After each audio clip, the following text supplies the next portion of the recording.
Nous sommes à Dakar, la capitale sénégalaise, à l'occasion du 15e sommet de la francophonie qui se déroulera du 29 au 30 novembre 2014.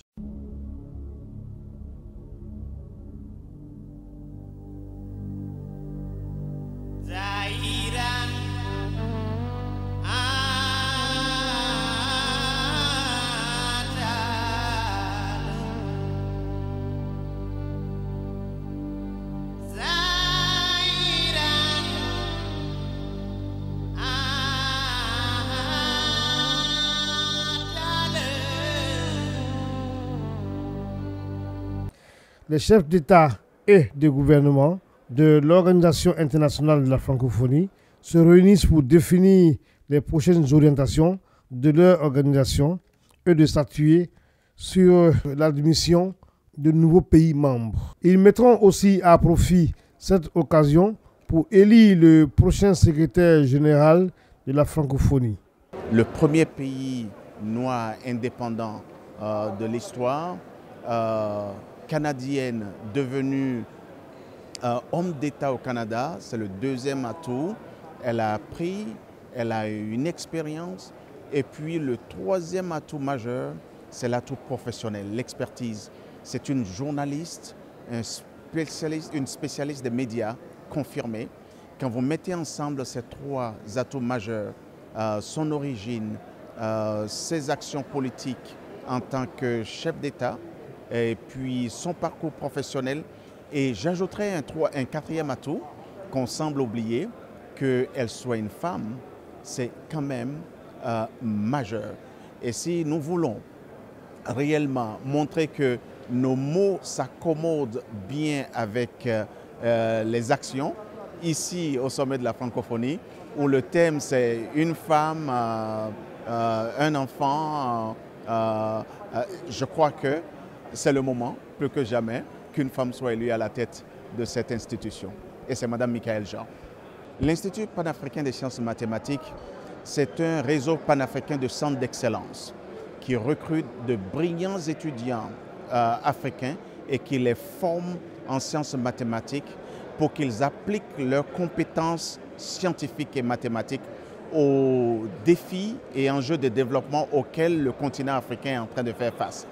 Nous recrutons donc des étudiants d'une quarantaine de pays d'Afrique.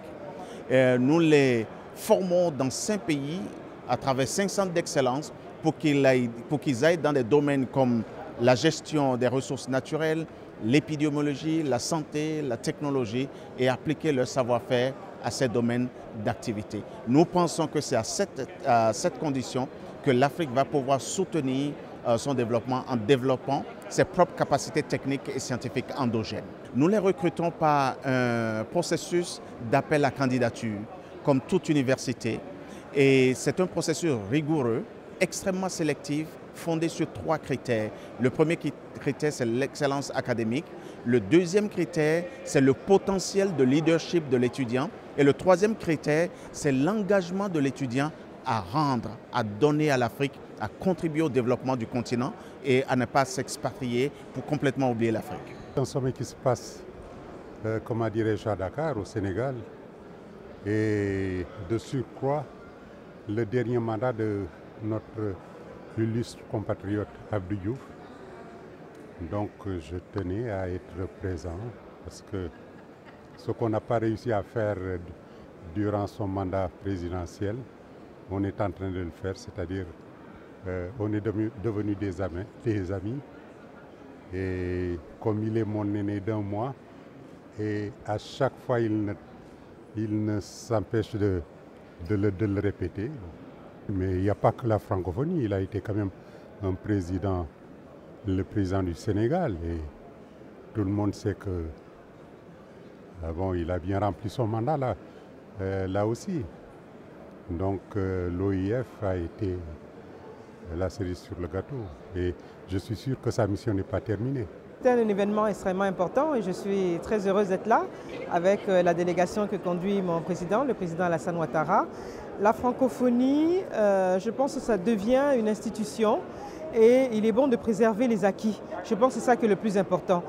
On va présenter des candidats de haute qualité des candidats qui sont extrêmement... chacun à sa place, hein, je veux dire. Et puis parmi eux, parmi ces candidats, il y a une femme.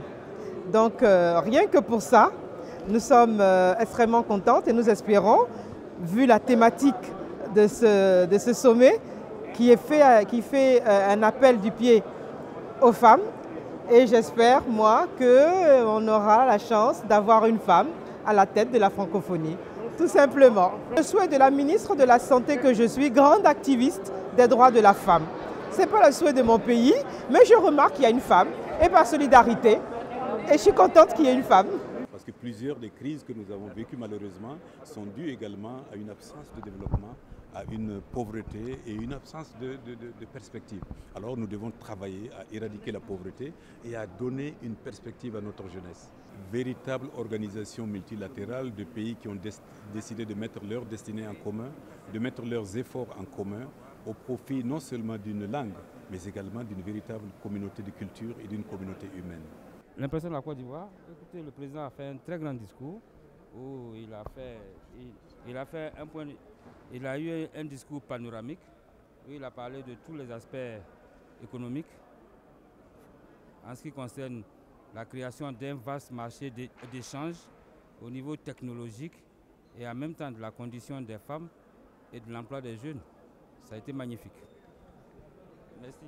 Le pays de la Teranga, fidèle à sa tradition d'hospitalité, accueille donc dans la ferveur des centaines de congressistes et la presse internationale fortement représentée. Toujours présent lors des grands événements pour être au cœur de l'info et au cœur de l'événement, Event News TV, votre télévision, a dépêché sur place ici à Dakar votre serviteur pour vous conter et donner dans les moindres détails les coulisses et les informations relatives à ce grand événement.